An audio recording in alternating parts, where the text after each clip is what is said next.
Hoy tenemos el placer de conversar con Débora Bellota, psicóloga especializada en maternidad, crianza y vínculos familiares, directora de Maternidad, Crianza y Familia. Débora acompaña a mujeres y familias en sus procesos de maternar, desde la psicoterapia y el asesoramiento profesional, ayudando a repensar la maternidad y los mandatos sociales que la rodean. En este episodio nos proponemos abrir el debate sobre lo que significa maternar hoy. ¿Qué pasa cuando no querés ser madre? ¿Y qué si querés hacerlo sola? ¿Cómo impacta la condena social tanto en quienes eligen maternar como en quienes no? Bueno, ¿qué tema hoy? Qué tema que nos toca muy de cerca a todas las mujeres, ya directamente, me quiero decir entre 30 y 40, pero ya esto es 20, 30, a todas las mujeres en cualquier edad que tengan el deseo de maternar. Que no lo tengan, tal vez. Así que hoy trajimos una especialista. Deb, bienvenida a Ordenando Caramelos. Hola, gracias por invitarme, un placer estar acá.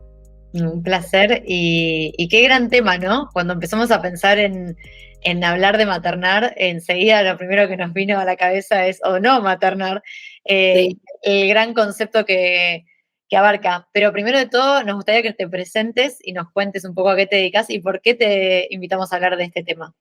Dale, buenísimo. Bueno, yo soy psicóloga, soy psicoanalista, especialista en maternidad, crianza y familia. Soy directora de un centro de atención salud holística, donde, bueno, compone un grupo de profesionales. Tenemos todas las áreas de psicología, o sea, todos los enfoques, son más de 27 profesionales, y atendemos, o sea, nuestro foco es a la familia y a cada individuo que integra ese sistema. Así que bueno, nada, digamos que mi propósito, y es un poco el propósito que empuja también al centro, es acompañar a padres para que, bueno, la crianza de sus hijos sea lo más feliz posible, respetuosa y saludable, y también quizás poder ayudarlos a generar un buen vínculo de pareja, ya sea que estén juntos o no, o un buen equipo, ¿sí? Para la crianza de sus hijos. Si bien el foco es la niñez, siempre es a través de la familia y de los padres. Bien. Recién hablas de familia. Como sabemos, hay tantas familias como modelos y modelos de familia como personas en el mundo, pero ¿qué pasa con esas mujeres que deciden maternar solas? ¿Son las consideradas mujeres valientes? ¿Es una condena? ¿Cómo se las ve hoy a las mujeres o cómo las ves vos hoy, según tu experiencia, a las mujeres que deciden maternar solas? Para mí ya maternar es un acto de valentía, ¿no?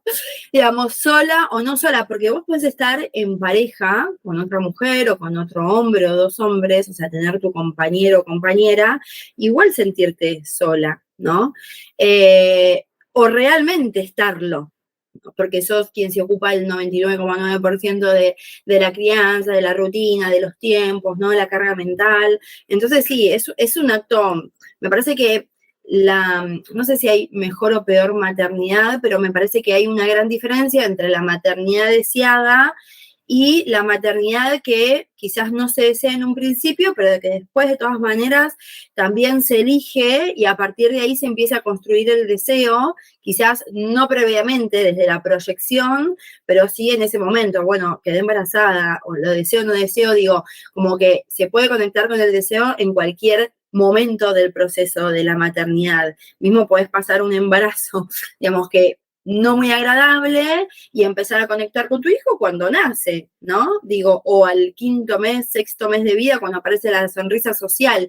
Y eso en realidad está dado más por la subjetividad de esa mamá, ¿no? Pero recién cuando decían 30, 20, yo también diría 40, 50, porque hay muchas madres que 48, 49, 50 años, por donación también son madres hoy en día. En el espacio hay muchas madres que vienen de 60 años que tienen hijos de 10 o que tienen hijos de 8, ¿no? Y también piensen que maternar no solamente por tratamiento o de manera natural, sino también es por adopción. Entonces, me parece que no sé si hoy podemos decir que hay una edad para maternar. Sí me parece importante pensar en que en cada subjetividad obviamente se va a dar un momento determinado y también un cómo hacerlo, ¿no? Esto se puede ir transformando también a través del proceso. ¿Y para vos qué es exactamente maternar? ¿Se materna solamente un hijo o es un concepto más amplio? Es un concepto más amplio, la verdad. Porque nosotros, por ejemplo, yo como psicóloga materno a mi paciente. Maternar desde el psicoanálisis es una función, lo tomamos como una función. Y si pensamos, por ejemplo, en la teoría winnicottiana, Winnicott, que es un psicoanalista que trabaja la base de lo que es el vínculo mamá-bebé, él habla de algunas funciones que tienen que estar para considerar a alguien, y en su momento él hablaba de madres, pero yo incorporo también al padre, ¿no? Como rol, como un padre o una madre suficientemente buenos, que tiene que ver con, él lo llama holding, handing, bueno, tiene que ver con esto, ¿no? Con la presencia emocional, con el sostén, incluso con la manipulación, cómo abrazás, cómo alzás a tu hijo, ¿no? Cómo lo acercás a tu pecho, a esta zona que tiene un olor muy similar al útero, sobre todo al comienzo, donde aparece todo lo que es la exterogestación, latidos del corazón y demás. Todo eso, digamos, está asociado a lo que es el rol materno, ¿no? La mirada, el poder también como mamá, mujer, hombre, transitar procesos psicológicos que te permiten conectar con ese hijo de manera psicológica como para entender las necesidades de ese niño. En la mamá se lo llama esquizofrenia temporal, o sea, que tiene que ver con esto de que entendés todo lo que tu hijo necesita y capaz otra persona no lo comprende y la mamá sí, porque hay una conexión psicológica que tiene que ver con una fusión emocional, psicológica, ¿sí? Que se da dentro de los primeros 6 meses de vida. Y gracias a eso, digamos, nosotros estamos tipo, respira, no respira, entramos a la habitación, o sea, entendemos cómo calmar, quizás con nosotros se calma más, ¿no? La mamá porque nacieron de nosotros, no de nosotras como útero, no digo, desde ahí. Pero bueno, también me parece importante incorporar el rol paterno, ¿sí? Y poder pensar en una triada y no solo en una diada, ¿no? Pero digo, yo manejo el término maternar desde ahí, yo puedo sostener, mirar, contener a un paciente y también es rol, sería como el rol de maternar, o una amiga, cuando hay escucha, cuando hay mirada, ¿no? Cuando hay sostén emocional. Es eso, básicamente. Recién dijiste un término que me quedó resonando, dijiste como algo esquizofrenia. Así es. O sea, hago doble clic sobre esto porque no entendí si era un chiste o es un término efectivamente técnico. Sí, habla de una locura temporal, como algo temporal, ¿sí? Que es como una locura en el sentido de que, y esto es más un proceso femenino, ¿no? Pero esto se da porque nosotras fuimos uno con nuestros bebés, ¿no? En el útero físicamente.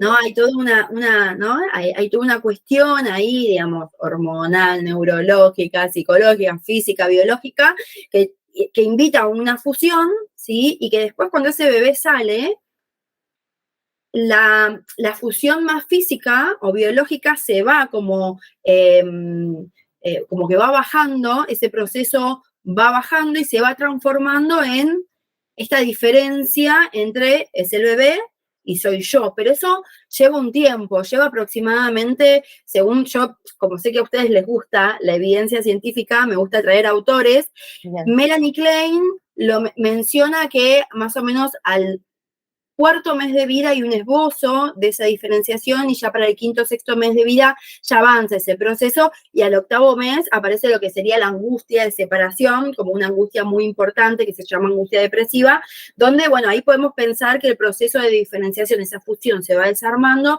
y se va transformando en una diferenciación más marcada. Igual es un proceso que sigue, 2 años, 3 años, incluso en la adultez podemos, cuando hay demandas a tus parejas, por ejemplo, no sé, pedís que tu marido responda a necesidades emocionales tuyas y si no responde está todo mal, es falta de diferenciación, ¿no? Estaba pensando, puedes seguir hasta los 28.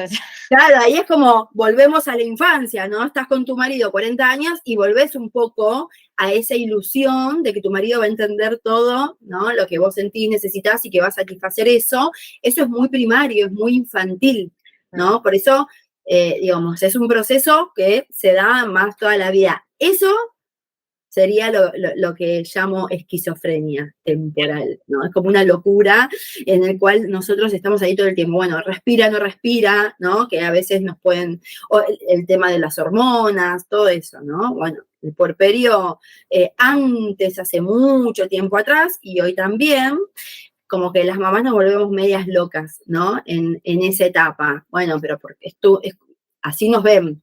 No, yo no lo veo obviamente así, pero se refiere a eso, ese término. Que también me parece que tiene que ver con que no soy madre, así que, o sea, hago como un disclaimer acá de que estoy hablando desde lo que veo y de lo que percibo, pero no por experiencia propia, lógicamente. Sí.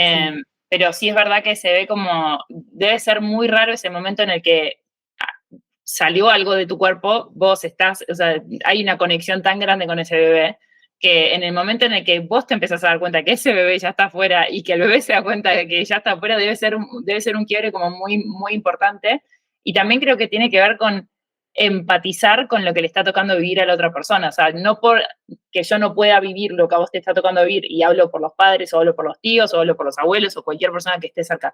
No porque yo no estoy viviendo lo que a vos te está tocando vivir, no puedo empatizar y tratar de entender la maternidad que a vos te está tocando vivir. Que creo que para mí es la clave en la manera de entender cómo cada mujer o cada familia materna o elige maternar.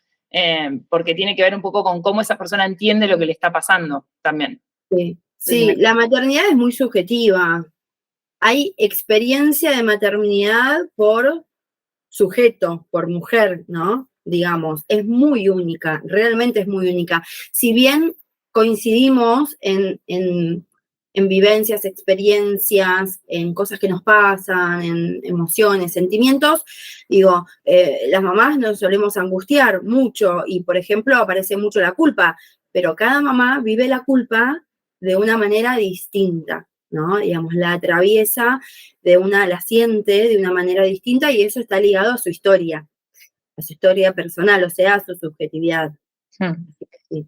¿Y qué pasa cuando esta maternidad parece ser una elección real, pero termina siendo una imposición cultural, ¿no? Yo creo que todos hemos visto casos de, hay mujeres que parecían estar un poco obsesionadas con tener un hijo ya, y después cuando lo tienen o no conectan con el hijo inmediatamente, que muy pocas lo admiten, pero lo he escuchado, o sea, si es algo que pasa, o que por ahí no, un poco se desilusionan tener esta idea de tener un hijo y como conectar más, como yo digo, como cuando alguien conecta con la fiesta de casamiento en vez de con estar casada, que es lo que continúa toda tu vida.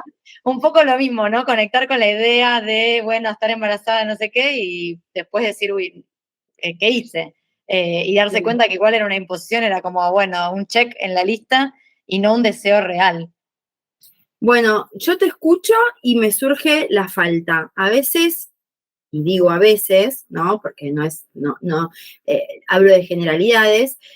A veces, bueno, puede suceder que tanto un hombre como una mujer crea que un hijo puede cubrir una falta emocional bastante profunda, ¿no? En el ser de esa persona y sanar cuestiones que en realidad los hijos vienen a revivir esas historias, ¿no? A abrirlas nuevamente, porque el proceso de maternidad es un proceso de sanación personal. O sea, yo no tengo duda de eso, no solo porque lo vivo y lo he vivido y lo sigo viviendo, porque mi hijo ya tiene 6, pero lo transito con un montón de mujeres, que es, cuando tenés un hijo, tus heridas vuelven como ahí, ¿no? Como a latir nuevamente, y es un hermoso, porque también me parece importante verlo así, un hermoso momento, una hermosa experiencia para conectar, y es una posibilidad de sanar, pero bueno, pueden surgir muchas resistencias, ¿no?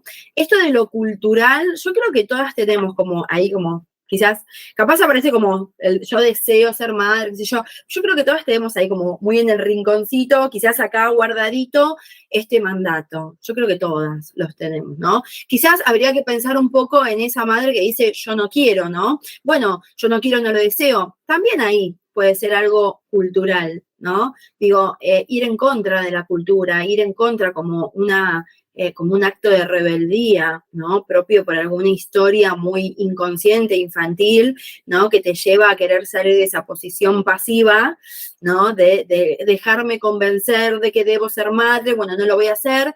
Y también, pensándolo, digamos, de una mirada contraria a la que hablamos al principio después de tu pregunta, también puede haber algo inconsciente ahí de que hay una defensa hacia tu propio deseo, que en realidad sí lo deseas, ¿no? Pero por alguna historia personal te resistís a eso, ¿no? Entonces no estás conectando con el deseo, y entonces, bueno, ahí también ese sujeto es atravesado por la cultura también y decide un poco desde ahí, como que está bueno verlo de distintas perspectivas, ¿no?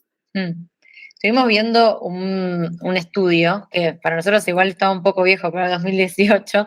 Hay dos estudios. Sí. Está el estudio real, el que dice los números reales, y después nosotras tenemos un estudio de la calle. De la calle. O sea, así. Buenísimo. De lo que vamos escuchando y de lo que nos toca a nosotros vivir. Eso te cuento que son los mejores, porque con nuestras amigas. Pero bueno, en principio, lista un poco los motivos, hacen una encuesta en el 2018 para entender qué motivo pesa más para no ser madre en cada grupo de edad.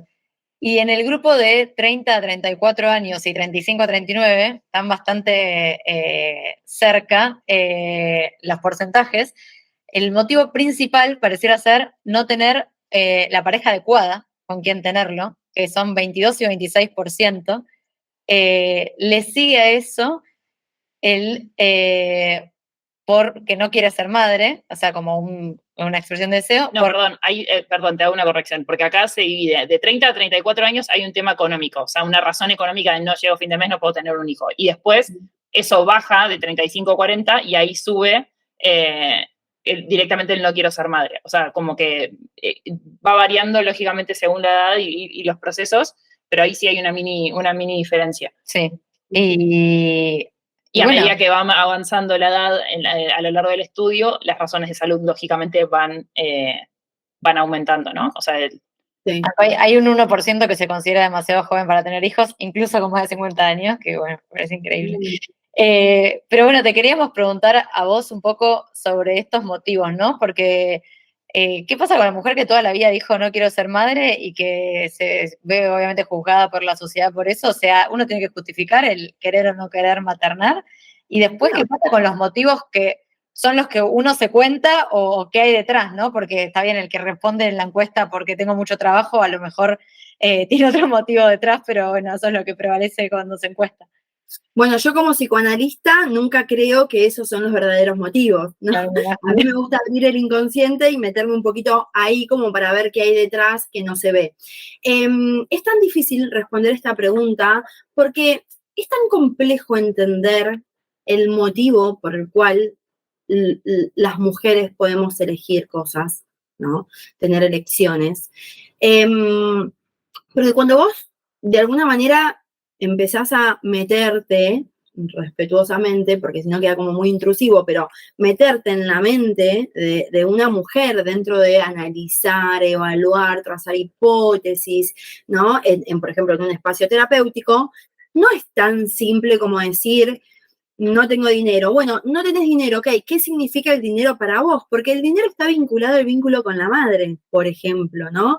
Entonces, si vos indagás, bueno, seguramente la raíz o la causa de esa elección no sea lo que aparentemente se dice, ¿no? Que es el dinero, ¿no? Por lo general son resistencias o motivos conscientes que esconden un motivo más inconsciente. Yo creo que, por ejemplo, no conseguir la pareja ideal, bueno, no conseguir pareja, le agrego ideal porque, qué sé yo, ¿no? Como, primero que podés tenerlo sola y hay muchas madres que hacen tratamiento y lo tienen solas, ¿no? O con un amigo o con una amiga, ¿no? Y por otro lado, el tema de la pareja ideal es, bueno, también, ¿no? Como esos ideales de que yo quiero la familia de tal manera, me la armé, eso nace desde tu historia familiar, ¿no? Digamos, ¿en qué familia vos te criaste? Quizás tu familia era un caos, y entonces de repente, o sea, muchas discusiones, maltrato y demás, y de repente vos esperás que tu familia sea lo más ideal posible, ¿no? Súper maravillosa, no sé, familia de Disney, y eso, obvio que no lo vas a conseguir. Entonces, bueno, no consigo la pareja. Si tu pareja está dentro del ámbito ideal, no la vas a conseguir nunca, ¿no? Digo, por eso digo que no es tan simple y es como más complejo, ¿no? Que si empezás como a desglosar, empiezan a haber muchas otras variables. O mismo miedo a repetir historias, ¿no? Me parece que también aparece mucho esto de la idea que tengo de madre, ¿no? Y la idea que tengo de madre es de acuerdo a la madre que tuve, ¿no? Esa es como mi construcción de modelo. Después lo puedo ir modificando porque también tuve amigas que tuvieron madres, qué sé yo, y también tengo la mamá de que es mi suegra, entonces empezás como a sumar modelos. Pero también responde el deseo, responde a esos modelos, digo, positivamente o negativamente, ¿no? A eso. Después hay mucha baja reserva ovárica, muchísimo, muchísimo, ¿no? Entonces, bueno, las mujeres a veces están años en tratamiento de fertilización como para poder lograr quedar embarazadas, ¿no? Y finalmente no lo logran. Hay muchos motivos.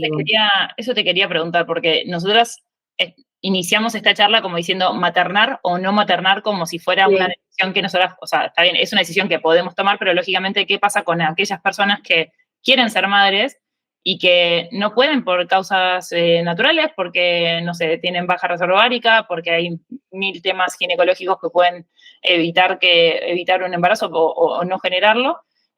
¿Cómo desde tu experiencia se acompaña a esas personas que están buscando un hijo y que llega un momento en el que pareciera como que el mundo se les pone en contra, ¿no? Estas cosas de, bueno, ¿y para cuándo el bebé? Y esas preguntas que siguen ocurriendo en todas las familias. Bueno, ¿y están buscando? Y esa pregunta que descoloca a todo aquel que esté o no en un proceso de búsqueda, que es como decir, ¿por qué me está haciendo esta pregunta? ¿Cómo respondo a esto?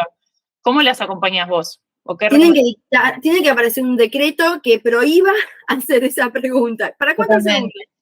Bueno, ¿sabés que nosotros en el espacio tenemos especialistas en fertilización, o sea, acompañamos procesos desde el ámbito psicológico, pero es un enfoque más multidisciplinario, porque aunque no parezca la alimentación, o aunque no lo sepamos, pero nutricionistas que están más en vanguardia, la alimentación está ligada intrínsecamente a la reserva ovárica, ¿no? A los niveles de reserva ovárica o no, porque, digamos, el modo en cómo vos comés también es tu propia construcción, no solo subjetiva, digo, a nivel biológico, experiencia, cuerpo, mente, el estrés, y también, viste que a veces, a ver, la mayoría de las veces sucede de que, obviamente que hay casos en que cuestiones más biológicas, bueno, digamos, no, la infertilidad, ¿no? Esa palabra tan terrible a veces de escuchar, pero capaz hacen 1, 2, 3 tratamientos. Mira,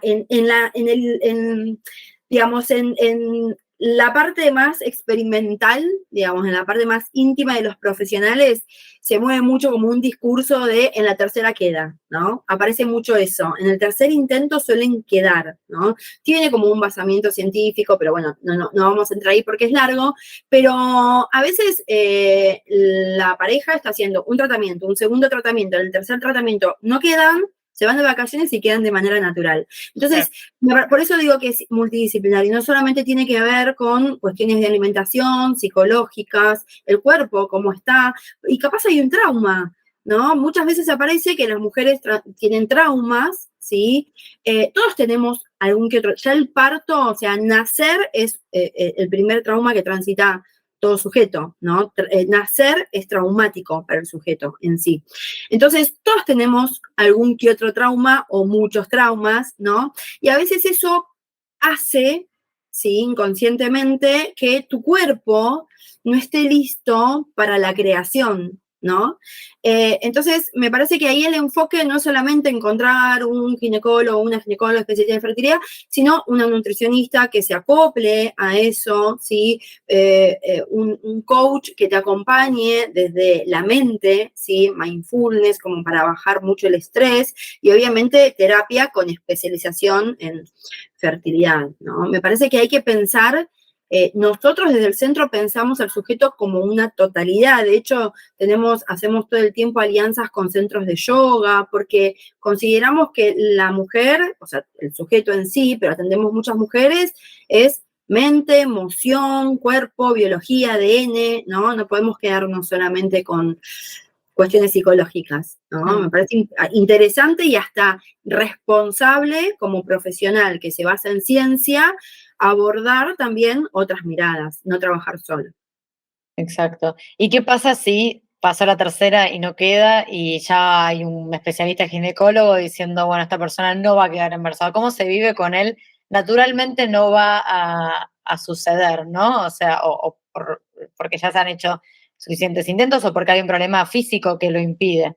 ¿Cómo se Bueno, atraviesa eso? y bueno, ahí entramos en un proceso de duelo, indefectiblemente, o sea, no hay otra opción, ¿sí? Depende también la subjetividad y la estructura psíquica de esa paciente, si tiene una estructura psíquica lábil, que son más patologías como, por ejemplo, o estructuras psíquicas, saquemos patología porque igualmente, digamos, los trastornos sí son patologías, pero pensemos en estructuras psíquicas como más lábiles, como ser depresión, tendencia a la bipolaridad, tendencia a la depresión, melancolía, psicosis, ¿no? Todo lo que ronda más problemáticas más primarias, ¿sí? Esto un psicoanalista lo entiende súper bien. Es mucho más difícil transitar ese no, ¿no? Pues como una castración ahí tipo, no. Vayas por donde vayas, es un no, ¿no? Entonces, ahí entras en duelo, es un proceso de duelo, y el duelo es primero como esta fase de negación, de, bueno, esto no puede estar sucediendo, sí, pero no, ¿no? Y después, bueno, aparecen otras fases que no son todas una perfecta al lado de la otra, o sea, los límites son como muy difusos, pero bueno, aparece angustia, aparece esto de la negación, el enojo, el miedo, ¿no? Y ahí no solo hay que duelar no solo hay que duelar el hijo idealizado, ¿no? El que yo me creé, sino yo como madre, ¿no? Tu maternidad idealizada. Exacto. Digamos, esa idea, esas representaciones o esas, quizás podemos pensar en escenas que uno se arma en la mente sobre cómo vos viéndote con tu hijo caminando, bueno, eso ya no, si vos con tu bebé, bueno, eso ya no, cómo será la lactancia, bueno, ya no hay lactancia, todo eso es un impacto muy grande, genera mucha angustia, y como es un duelo heavy, vamos a decirlo así, mi recomendación es que siempre esté acompañado por un profesional, porque los duelos se transitan, o podés entrar en depresión, por eso, dependiendo de la estructura psíquica, ¿no? Si tenés una tendencia más a la depresión, ansiedad o melancolía, posiblemente ese duelo sea más bien patológico, ¿sí? Que un duelo sano, digamos, ¿no? Pero bueno, hay muchas cosas que se duelan, no solamente el hijo, ¿sí? Hay muchas cosas. El hijo, la familia, qué sé yo, cómo me veía yo, qué sé yo, cuestiones de tu propia mamá, de tu propia infancia. Ahí se ponen en juego muchos elementos muy complejos, sí. Te hago una consulta, porque recién decíamos, no vale preguntarle a la mujer para cuándo el bebé, pero ¿cómo haces para acompañar a aquellas personas que están en búsqueda y que la están pasando mal y que están yendo a médicos y la están pasando mal y están solos atravesando eso un poco? Porque o lo están solos o con su pareja, pero digo, por ahí no son temáticas que compartís con tus amigas ¿cómo las abordarías como amiga? O sea, ¿cómo recomendás abordarlo como para naturalizar una charla que, en definitiva, yo hay veces que a mis amigas no les pregunto si quieren tener hijos, porque entiendo que es un espacio en el que si alguien lo quiere contar, lo va a decir, pero al mismo tiempo digo, ¿por qué no les pregunto? ¿Es porque no quiero ser intrusiva? ¿Porque no me quiero meter en un tema que no me compete? Pero las quiero acompañar en un proceso tan deseado, buscado y querido como puede ser o no la maternidad, ¿no? ¿Cómo recomendás abordarlo? Bueno, ahora te digo lo de las amistades, que está buenísimo. Me gustaría mencionar algo que sucede desde lo psicológico en esos procesos, que es lo que une a todas las mujeres que transitan, y es el constante proceso de ilusión-desilusión. Eso es como el hilo conductor de todo el proceso, ¿sí? Como la ilusión de la desilusión, las esperanzas que caen, esto de la fe, ¿viste? Esto de, bueno, ir a rezar, buscar el santo que te va a traer, como uno se agarra, ¿no? Como mujer puede aparecer esta tendencia de agarrarse de cualquier cosa, ¿no? Para sostener esa ilusión, pero la desilusión aparece cuando es un negativo, ¿no? Y bueno, baja el segundo proceso y hay una ilusión y vuelves a caer en la desilusión. Esa desilusión es un proceso primario que aparece cuando somos bebés, los transitamos todos, entonces siempre estos procesos en la adultez van a depender de cómo el bebé transitó esos procesos por primera vez en su vida cuando fue bebé, ¿no? Entonces, si tuvo una madre que maternó desde la ilusión, no frustrando a su hijo, este proceso va a ser mucho más fuerte para esta mamá. Si de repente, por darte dos casos, pero hay miles, ¿no? Pero si de repente esa madre o esa mujer que quiere ser madre en la infancia tuvo un proceso de ilusión, desilusión, que esto tiene que ver cuando las madres frustramos a nuestros hijos, tenés que esperar 5 minutos y ahora te preparo la mamadera y te la doy. Y el nene está llorando, leche. Bueno, eso es desilusionarlo, que no todo es ya, ¿no? Sí. Entonces, ya como vos querés y cuando vos querés, quizás ese proceso de ilusión, desilusión, esa mamá tenga o esa mujer, digo mamá porque en realidad la mamá no tiene que ver solamente con el hecho de que vos tenés el bebé físicamente acá abrazado, pero bueno, esa mujer quizás ese proceso lo transita de manera un poco más llevadera, con más recursos sería. Y desde la amistad, bueno, en una charla de café con una amiga, yo creo, mira, te lo digo desde mi experiencia personal, yo transité un proceso de fertilidad, hice 2 intentos y no quedé, no funcionó, y yo igualmente ya tenía a mi hijo que actualmente tiene 6 años, ese era para el segundo, entonces digo, en carne propia puedo contar un poco cómo se vive eso, pero a mí me parece que hay que tener mucho cuidado con quién uno habla, ¿sí? No porque tengas una amiga que sea mala, no, porque a veces falta roce, ¿no? Para hablar de estas cosas. Y puede ser que en esa situación donde las mujeres cuando transitamos esos procesos estamos muy vulnerables, realmente, el pincharte todas las noches a la misma hora la panza, digo, ya te queda toda la panza con agujeritos en el sentido de, bueno, a ver, acá me duele, a ver dónde me podés pinchar, pinchame acá porque acá ya me duele un montón. Son pequeñas cuestiones en el proceso que capaz no se habla, ¿no? Como, ¿quién te va a pinchar? Si viene la enfermera, si lo hace tu marido, si lo haces vos misma.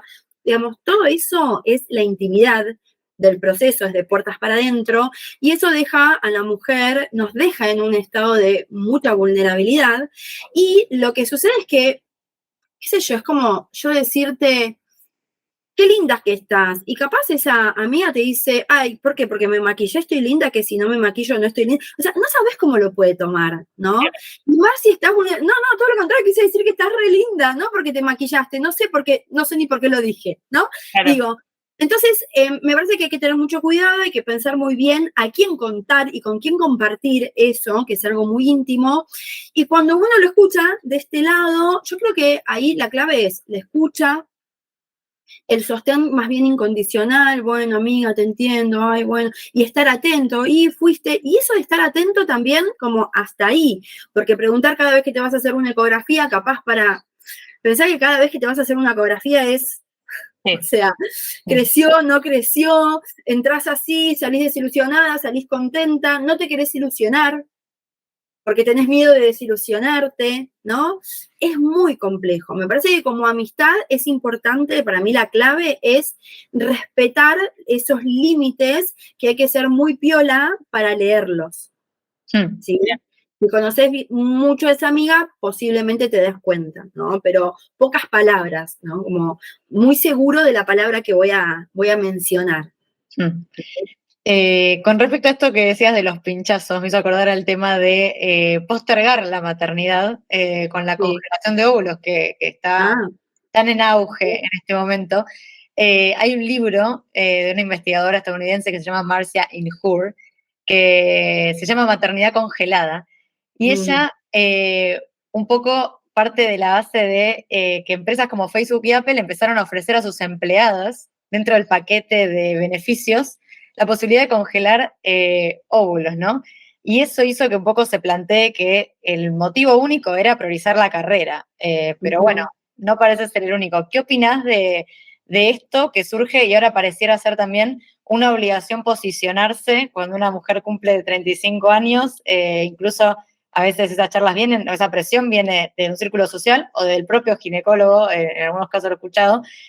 No, bueno, tenés 35, fíjate vos, si vos querés ser madre, tenés que congelar.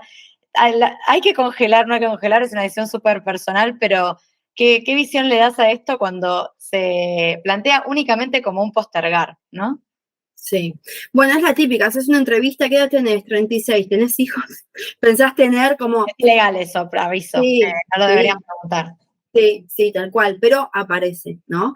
Entonces, bueno, en este caso, podemos pensar que hay como un objetivo medio maquiavélico, ¿no? Por medio de las empresas, digamos, pero más allá de eso, sí, yo súper recomiendo. De hecho, en las sesiones yo les pregunto a las madres, ¿congelaste? ¿Vas a congelar? ¿Qué pensás de eso? Me parece que son temas que tenemos que hablar las mujeres, ¿no? Y como que tenemos que sacarle tabú y naturalizarlo más y como ser más frescos con ese tipo de charlas, porque también los hombres hablan, che, tu mujer congeló, porque también el hombre parte, ¿no? Es parte de estos procesos. Entonces me parece que también, entre todos, está bueno como empezar a naturalizar un poco esto. Yo tengo muchas amigas que congelaron y que tienen pensado congelar, muchísimas, cada vez más, y dentro de lo que es el centro, sí, aparece mucho, mucho, mucho, y a mí me parece súper recomendable. Te quedas tranquila porque también, a ver, congelar óvulos igualmente no es una tontería, es un proceso, como es la primer parte del proceso de fertilidad, de fertilización. Creo que también si estás acompañada lo podés hacer, da mucha tranquilidad a las mujeres, porque capaz tengo 38 años y no tengo el deseo, ¿qué hago? Bueno, congelás y capaz el deseo aparece a los 42, capaz aparece a los 47 y está todo bien, ¿no? Y ya está, listo, te quedás tranquila. Para mí, yo soy re pro de eso. No está ni bien ni mal, es como, pero sí me parece que falta información sobre eso, porque, no sé, yo, por ejemplo, nunca se me ocurrió hacerlo, ¿no? Claro.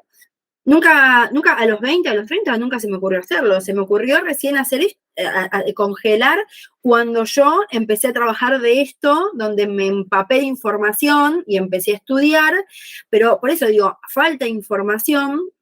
Y me parece que es importante que esto empiece a circular sin presionar, sin bajar mandatos, paradigmas y demás, pero hay mucho sí, me parece que está buenísimo. Te relaja, te tranquiliza, sabes que está como esa reserva ahí y no te tenés que apurar, como acá no aparece lo que vos decías, este mandato, ya bueno, ¿no? 30 tengo que quedar embarazada, 34 el segundo, para que me dé tiempo por si quiero el tercero, porque a los 40 ya soy una vieja y después los nietos van a tener, ¿no?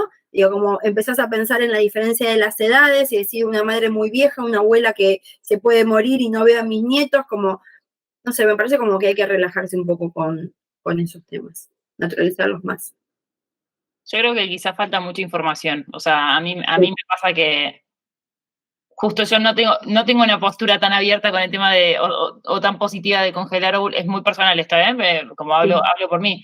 Como que a mí me pasa que siento que me falta información, pero no tengo, o sea, las experiencias que tengo de madres que quisieron utilizar los óvulos que habían congelado no fueron exitosos. Entonces es como que yo siento que tengo justo los casos de no éxito. Claro.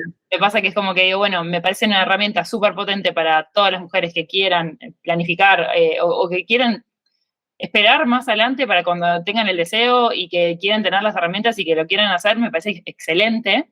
A mí me pasa que en lo personal es como que miro a mi alrededor y digo, ay, no tengo las mejores historias cerca. Claro. Será cuestión de empaparme de más historias un poco más positivas y de que también hay tantas historias como gente y mujeres en la vida, Sí. ¿no? Sí, hay muchos aciertos. O donación, por ejemplo, podés hacer hasta los 50, ¿no? Digo, y dentro de lo que es la temática de la fertilización, también es un poco, te lo dice ya la ginecóloga, te lo dice, esto es un poco una lotería, ya te lo dice. Claro. ¿Sí? No es que Hay algo para hacer, obviamente hay una estrategia en la medicación, ¿sí? Y cada ginecólogo hizo, por eso hay que consultar mucho, porque a veces explotan mucho con medicación, como ponen todas las fichas digamos, en ese intento, otros tienen como otra estrategia, por eso no es que hay un modo solo de tomar la medicación, o sea, de inyectarte la medicación. Claro. Hay varias medicaciones, hay varias combinaciones, varias dosis, depende, eso va más a criterio del profesional, por eso está bueno consultar con más de uno al principio, para saber cómo trabajan y demás. Sí. Lógico. Y ya pensando en, bueno, la mujer que es madre, ¿no? Y que siente que no puede con la maternidad. ¿Qué le Sí. dirías? O sea, lo he escuchado a diario, de no duermo desde hace 3 años, o no puedo con esto, de repente obviamente la vida cambia absolutamente, las prioridades, y también pareciera no alcanzar el tiempo, y eso hace que muchas veces las mujeres se vean desbordadas. Yo siempre digo que esta era tiene muchas cosas justas y muchas injustas para ser mujer, y a veces la exigencia... Hola, somos Euge y Piru, las voces detrás de Ordenando Caramelos. Si lo que escuchaste resuena, suscríbete a nuestro canal de YouTube y activa la campanita. Para más contenido, encontranos en Spotify, en TikTok, en Instagram y también todos los domingos en Substack. O sea, por un lado digo que bueno, ganamos un montón de derechos y está buenísimo, y al final tenés la misma exigencia laboral que un hombre, y aparte seguís teniendo todo el bagaje de ocuparte de la familia mucho más, como que eso no se equilibró al mismo nivel.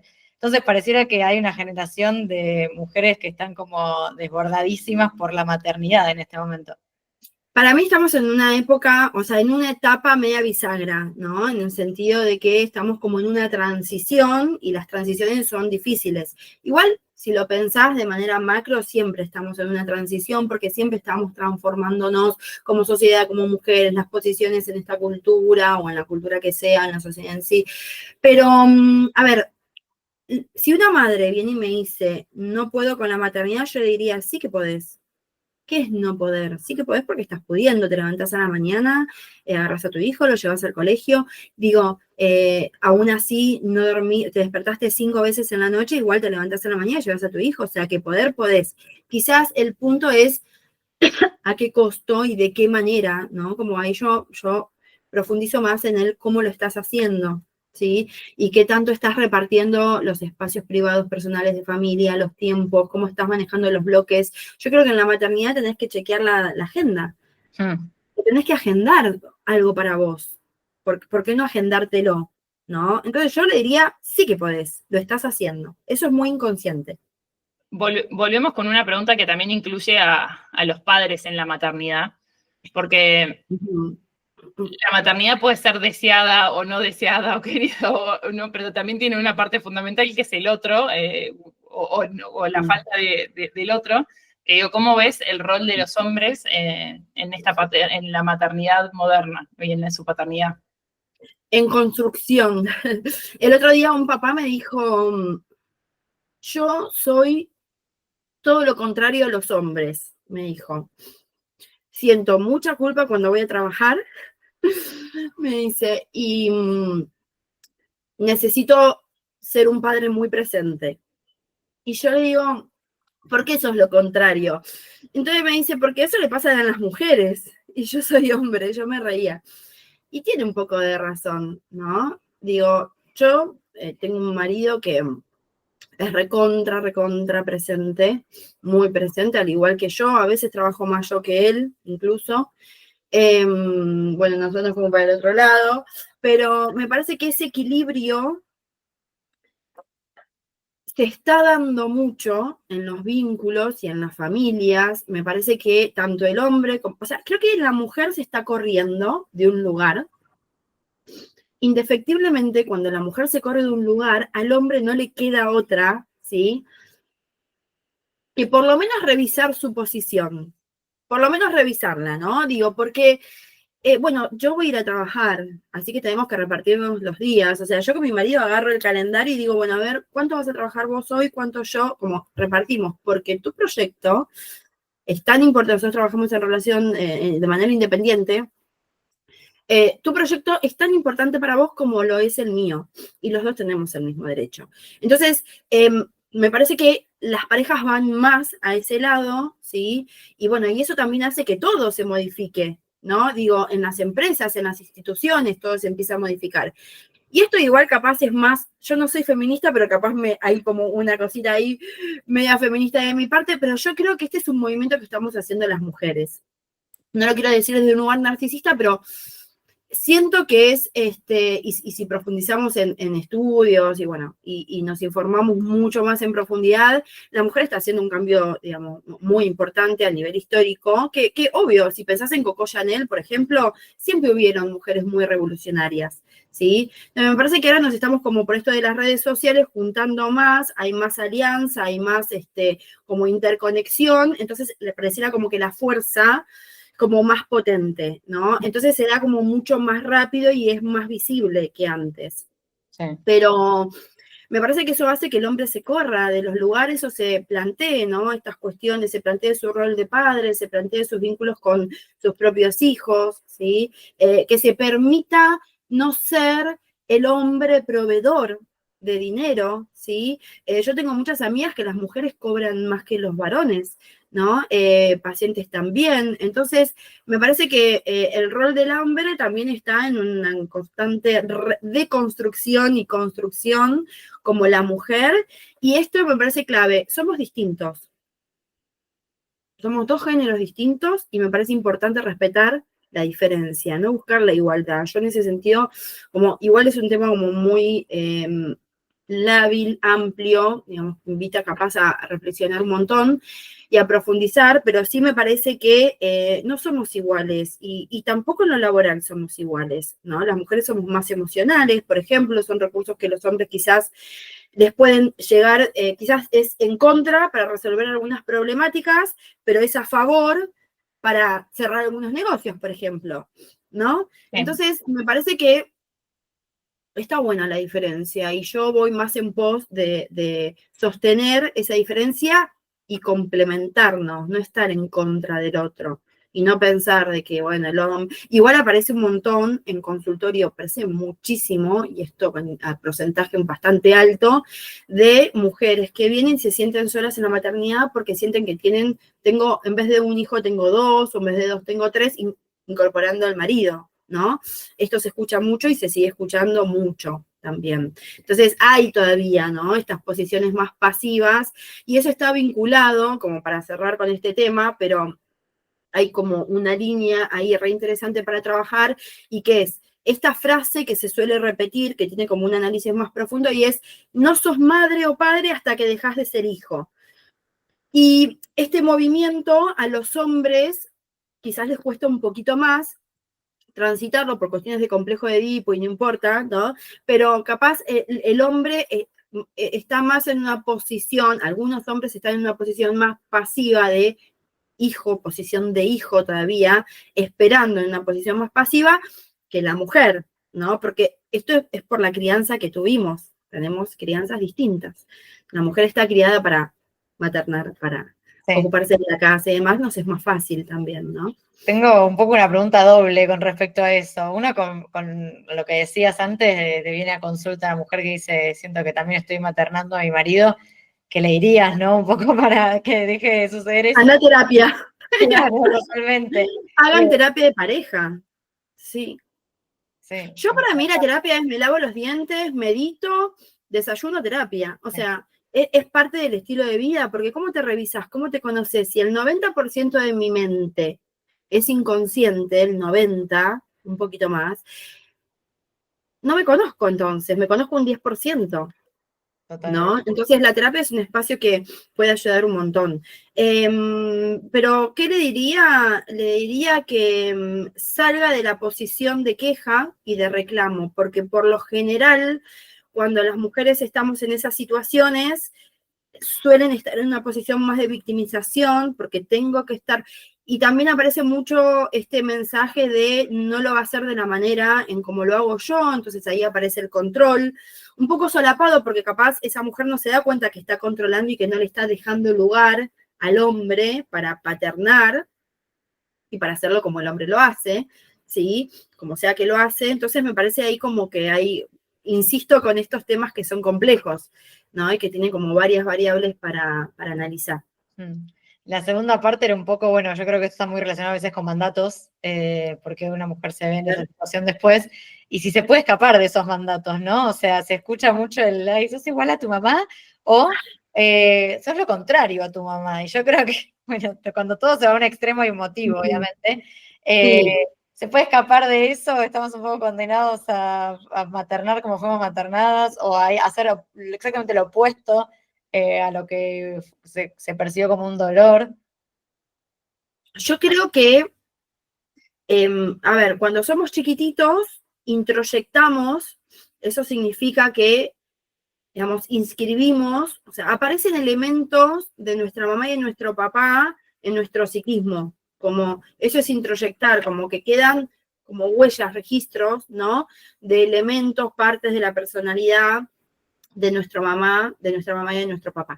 Y con esa información nosotros no solamente creamos nuestra vida, sino, o nuestras experiencias, sino que además elegimos con quién vincularnos. Es desde esa información.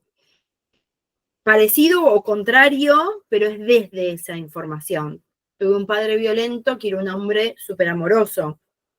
O tuve un padre violento y repito, vínculos violentos, ¿no? Digo, puede ser como a defensa de lo que viví o acompañando o siguiendo la misma historia, ¿no? Como todos esos son elementos muy inconscientes, yo creo que todos estamos condicionados por creencias, por la cultura, por mandatos, todo eso está como en un área más del super yo. Y me parece que no es fácil desprenderse, porque para lograrlo hay que tomar coraje, ir a terapia, empezar a poner en el terreno consciente elementos inconscientes para conocer esa información, deconstruir, aunque la palabra deconstruir no me gusta mucho, pero tiene que ver con revisar, cuestionar, ¿sí? Y empezar a cambiar, a trabajar, que cuesta un montón, cuesta meses, años, décadas a veces, sanar cuestiones vinculares a la infancia, que están vinculadas a la infancia y que tienen que siempre que ver con los vínculos con mamá, papá y las personas que nos rodeaban. Entonces, sí es difícil, pero no es imposible y nunca te vas a salvar y digamos, soltar del todo de creencias, mandatos, siempre, eso está y siempre va a estar. Cuanto más pueda vos reconocer y modificar, más libre vas a ser, porque me parece que la libertad tiene que ver con eso, ¿no? Con el revisar y con el elegir. Cuando revisás, tomás conciencia y elegís, pero es muy raro, no existe que te liberes del 100%. No existe. Recién mencionamos un poco, yo creo que uno de los grandes cambios que hubo en la maternidad en líneas generales y de cómo se habla de la maternidad fue con la llegada de las redes sociales y internet y el compartir que hay tantas madres y tantas mujeres compartiendo sus experiencias, que eso hace que hoy tengamos conversaciones que antes yo en mi vida había escuchado, como el colecho, como si duermen o no, hasta qué edad duermen los chicos con las madres o con los padres. Y lo que también genera es que cada una muestre su maternidad y lo diferente que es esa maternidad para cada una de las mujeres que están teniendo hijos. ¿Por qué crees que la sociedad a veces castiga a esas madres que deciden hacer las cosas distintas, como amamantar hasta los 6 años, colecho hasta los 15? O sea, como, ¿por qué? Bueno, pero digo, pasa eso. Igual te fuiste mucho. Yo no me fui, pero digo, ¿por qué se las castiga tanto?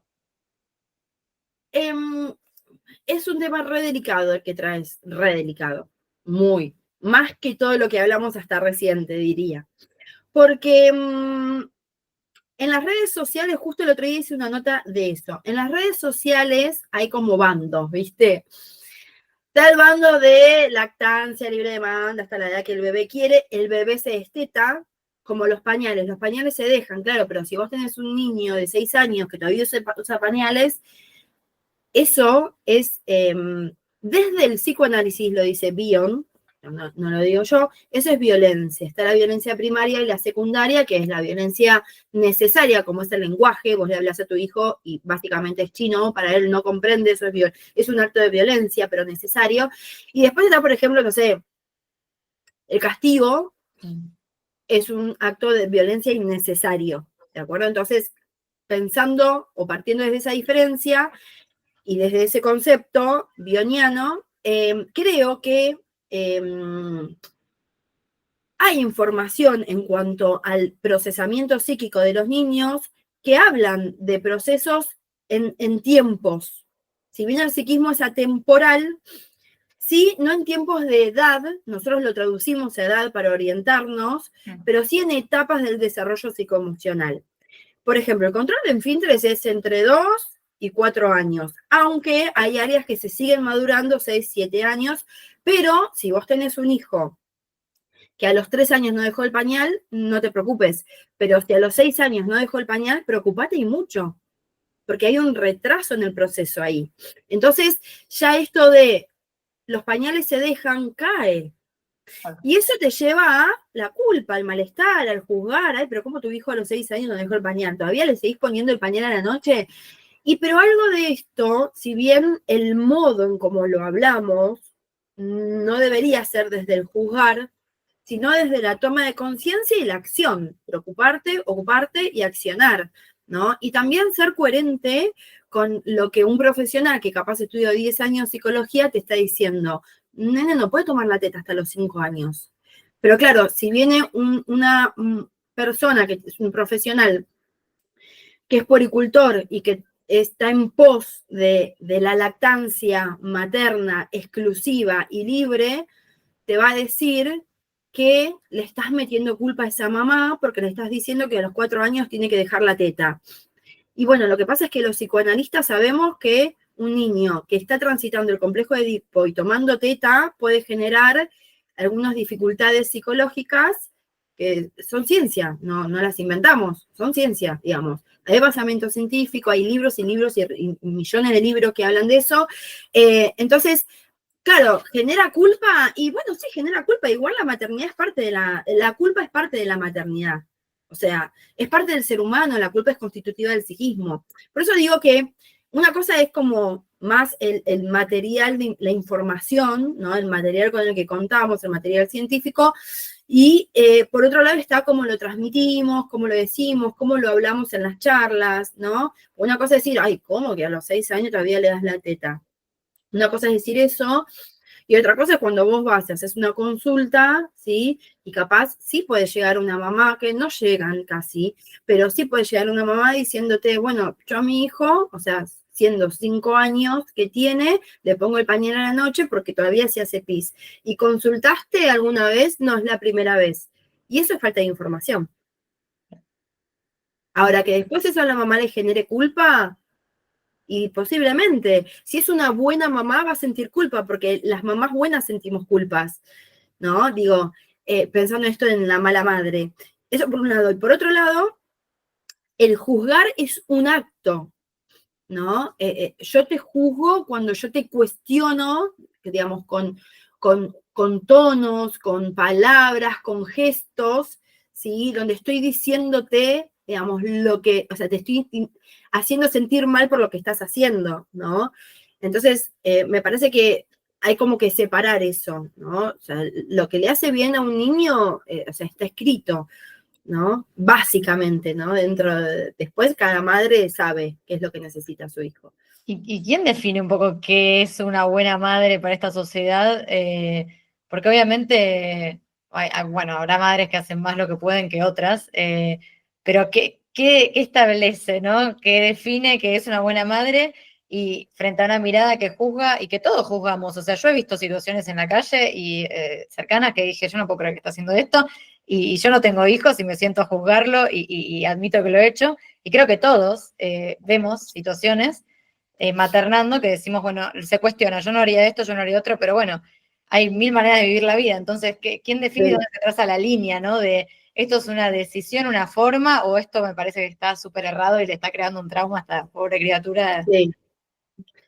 Todos juzgamos, o sea, eso de, no, yo no juzgo, no, todos juzgamos, y si no lo decimos, igual aparece, ¿no? Porque tienen que ver también con pensamientos que uno tiene, que vienen también de nuestra propia infancia. Nosotros, como hijos, hemos sido juzgados, ¿no? Nosotros nos juzgamos a nosotros mismos ¿cómo no vamos a juzgar a otro? O sea, si te juzgás todo el tiempo, las mujeres nos juzgamos todo el tiempo a nosotras mismas, más que a los otros.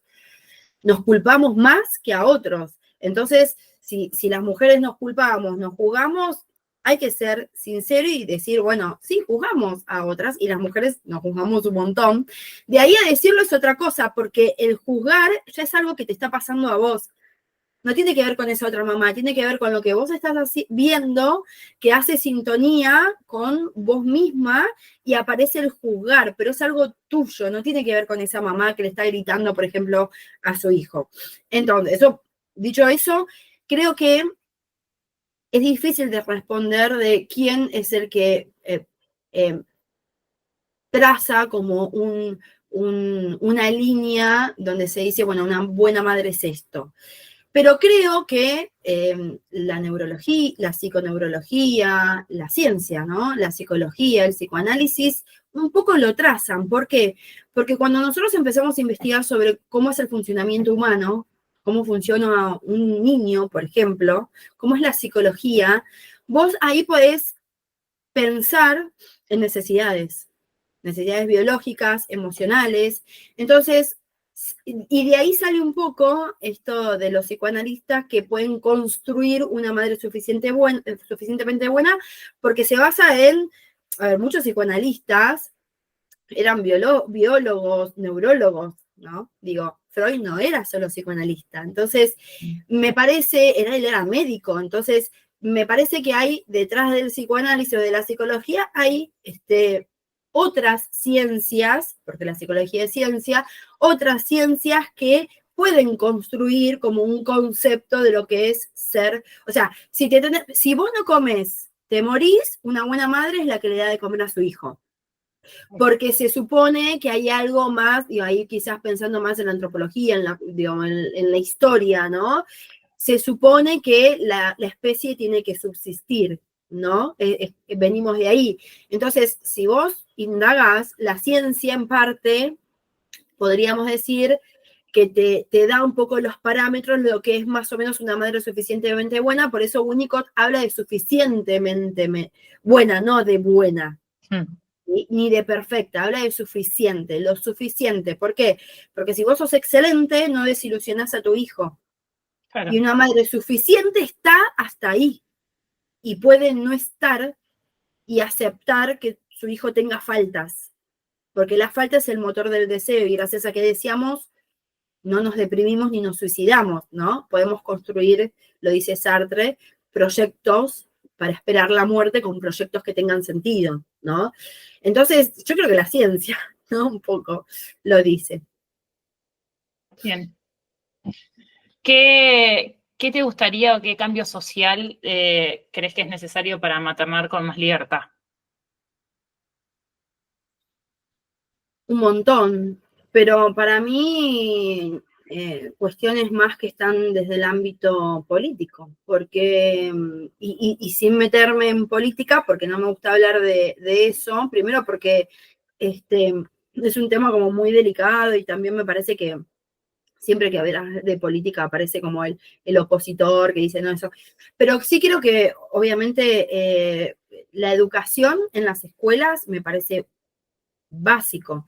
Es decir, que en la escuela que todavía te siguen enseñando, y en San Martín, que sí, obviamente que está bueno, pero que le den prioridad, ¿sí?, a materias más duras y no blandas, que tienen que ver con cómo gestionarte emocionalmente, cómo gestionar tu estrés, tu ansiedad, vínculos, inteligencia emocional, ¿sí?, sociabilización, como que me parece que todo eso tiene que estar, no está, ¿sí? También creo que yo trabajo con muchas escuelas y falla, pero un montonazo, los gabinetes psicológicos.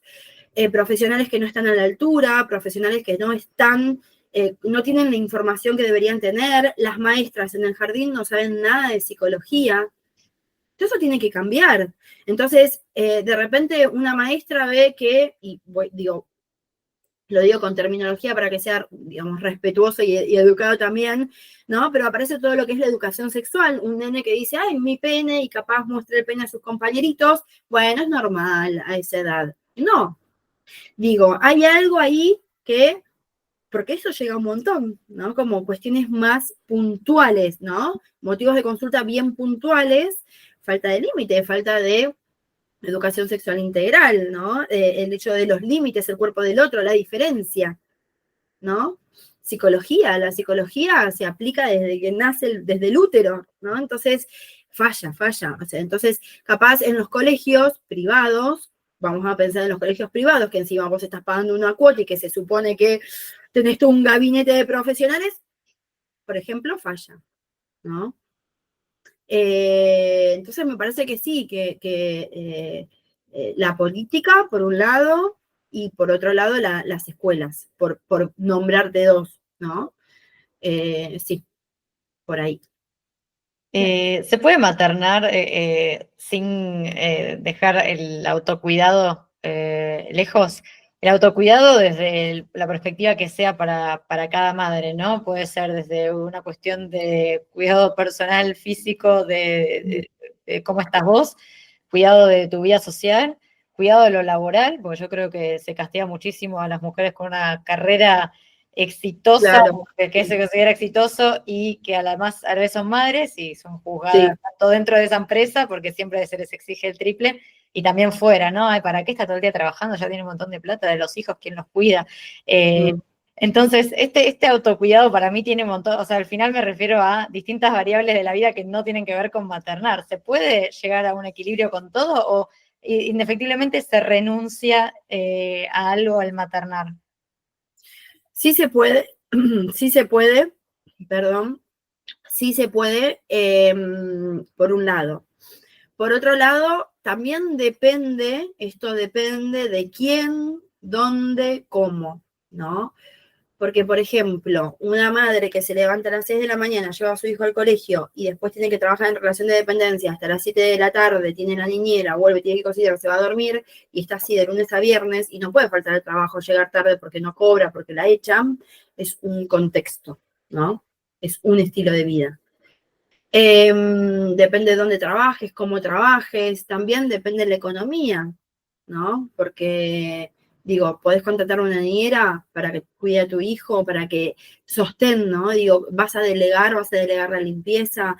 Digo, son todas cuestiones como muy puntuales que hacen también al merecemos cuidarnos y darnos tiempo para nosotras. Y capaz viene la mamá y te dice, ¿cuándo querés que yo me haga una limpieza de cutis si yo llego muerta a casa? Y es la realidad de esa mamá y te digo, es una realidad objetiva, ¿no?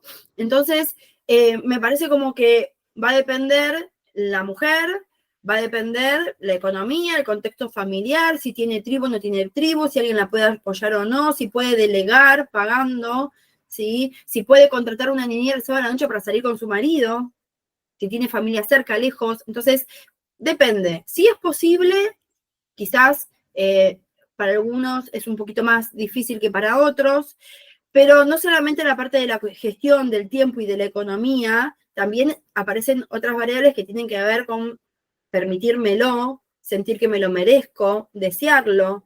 En la maternidad, sobre todo en el puerperio, las mujeres suele pasar que no quieren conectar con ellas mismas, porque es muy doloroso hacerlo, es volver a mirar tu cuerpo, que es otro cuerpo, identificarte con un rol que no es el que venías teniendo, ¿no? Empezar a ver baches y heridas y vacíos que no venías sintiendo. Entonces, es mejor estar a 1000 trabajando, que estoy, digamos, con la mente más en otras cosas que en mí.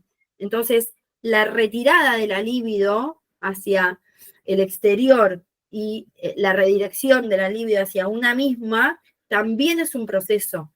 Entonces, sí se puede, pero es un proceso psicológico, eso, ¿no? El te lo mereces, el deseas, el tenés el valor de mirarte otra vez, ¿no? También depende del vínculo.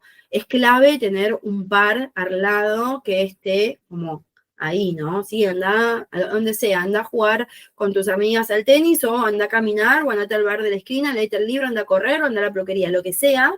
Digamos, que haya también un padre que pueda ayudarte a que vos tengas acceso a eso y viceversa, ¿no? Los hombres también. Y si no hay un padre y es una madre soltera, que tenga un círculo de contención, me imagino que haga Sí, ese rol. sí, que a veces no lo hay, ¿no? Porque viven lejos de su familia y porque la tribu la tenés que pagar, ¿sí? Y no tenés el dinero para pagar una tribu, una niñera, una chica que te venga a limpiar. Mm. Si vos económicamente estás súper bien, obvio que tenés a la niñera, tenés la chica que te hace las viandas y te la pone del freezer y vos solamente bajás y entonces en vez de cocinar te haces una limpieza de cutis, o sea, por eso es que hay muchas variables, ¿no? Que se ponen en juego ahí, no solamente el desearlo y el atreverse, y también digo, la sociedad, la cultura, las políticas, o sea, todo, no es tan simple. Bien. ¿Cuál es tu último caramelo? Qué difícil ¿eh? Sí. Yo lo primero que pienso con respecto a esto es que es una frase muy dicha, pero para mí yo creo que la maternidad será deseada o no será, yo lo veo así. Para mí hay muchos problemas que arrancan con una madre que no quiso ser madre, y eso se arrastra, lo arrastra a esa madre, lo arrastra a esos hijos lo arrastran a la gente con la que se cruzan. Entonces, lo primero es que exista ese deseo en la medida de lo posible, ¿no? Obviamente después la vida, pero creo que la invitación es un poco a pensar un poco, o sea, ese deseo está o no está, y si está, bueno, desde dónde uno lo construye y después ver cómo se da, porque obviamente, como decíamos al principio, maneras de ser madre hay muchas, y no solo de maternar en concepto amplio, sino también de ser madre de un hijo, o sea, se puede ser madre de distintas maneras, se puede ser madre más grande, más joven.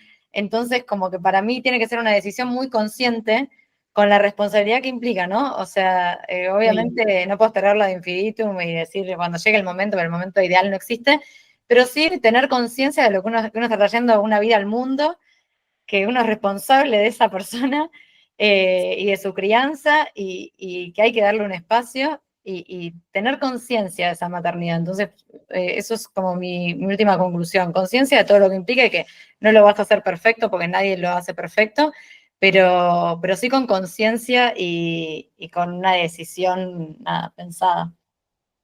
¿Vos, Piru? Yo creo que mi último caramelo está como más relacionado con, primero, esto es una conversación de que desde mi punto de vista es un hablemos sin saber, porque al no haber sido madre, yo creo que hay un título que todavía no, o sea, que yo todavía no tengo y que es muy difícil hablar de maternidad cuando no tenés ese título, porque como que te falta la voz de la experiencia que creo que es muy valiosa y es como se vive muy en carne propia, digamos. Entonces me parece que es algo que atraviesa a la mujer en muchos sentidos. Pero lo que sí veo o lo que sí me gustaría como que sucediera en cuanto a la maternidad es esta cosa de tener un acompañamiento y de dejar de lado un poco la exigencia y cómo se juzgan a las madres. O sea, yo he participado y he escuchado amigas o gente conocida decir, ay, no, pero mira cómo lo está criando, ay, no, pero mira cómo está haciendo esto, ay, pero mira cómo lo viste, ay, pero mira cómo le da de comer, pero es vegano, es carnívoro, es no sé qué, y es como que digo, yo creo que incluso dentro de mi familia pasó eso también, entonces es como que digo, yo creo que hay una cuota de que todas las madres y los padres están haciendo lo que pueden con la información que tienen, y que realmente juzgar a alguien que está en una situación en la que está durmiendo poco, en la que está viendo cómo hace las cosas, pero que las está haciendo con amor, yo creo que si se logra identificar que está pasando eso, yo creo que ahí es donde se puede evaluar que la gente lo está haciendo lo mejor que puede y que no, y que hay veces que puede pedir ayuda o no, pero lo que voy es como saber que están haciendo lo mejor que pueden, ir como un poco por ese lado. Eh, pero bueno, después estoy de acuerdo con lo que dice Euge, esto de la maternidad será deseada o no será, pero también creo que acoplo a que a mí, por lo menos me gustaría que sea como en equipo, porque si no también es como que yo siento que requiere un ejército, o sea, y mis mayores respetos para todas aquellas madres o padres que lo hacen solos también, porque los hay, existe y se ocupan y también son modelos de familia muy valiosos, pero sí, creo que eso es un poco mi último caramelo, un poco revuelto, pero yo creo que es revuelto porque es un tema muy revuelto. Es un revuelto, o sea, tiene demasiadas aristas como para ir solamente por un camino. Sí. Pero Deb, ¿cuál es tu último caramelo sobre la maternidad que quieras compartir? Yo creo que la maternidad es una montaña rusa de emociones, es hermosa y es aterradora a la vez, es desafiante, entonces me parece que también está bueno poder entender que los equilibrios son inestables, que es una experiencia que te transforma y te eleva. La no maternidad está vinculada quizás a un montón de cuestiones y variables, conscientes, inconscientes, preconscientes, de historias subjetivas y demás, y está bueno que cada uno, el deseo se construye, no solo aparece o no aparece, sino que el deseo se construye, entonces se puede construir como no, y bueno, es eso, ¿no? Digo, el respeto por la subjetividad del otro, la aceptación de la diferencia, que cada sujeto tiene su historia, su modo de pensar, de creer, sus mandatos, ese respeto me parece como base, ¿no? Y de ahí pensar en juzgar, no juzgar, ¿no? Digo, pero es esto, ¿no? La maternidad tiene sus caras, ahí ves, podemos pensar, lo bueno, lo malo, como toda experiencia, pero desde mi punto de vista es una linda oportunidad para transformarnos y crecer. Bien. Muchas gracias por sumarte a Ordenando Caramelos y por compartir tus conocimientos, los datos que a nosotros también tanto nos gustan, y contarle a la gente que pueden encontrarte a vos en redes y que también tenés un equipo espectacular, como mencionabas antes. Así que te pedimos que compartas nuevamente dónde te pueden encontrar, por si alguien quiere hacer una consulta con vos o con tu equipo. En el Instagram, @maternidad_crianza_familia. Bien, perfecto. Bueno, muchísimas gracias y Un placer. caramelo. Hasta el próximo caramelo. Gracias. Si llegaste hasta acá, seguro que es porque te gustó mucho este podcast. Compartilo con tus amigos y seguinos en redes para aprender más sobre este caramelo. @ordenando caramelos en Instagram y TikTok.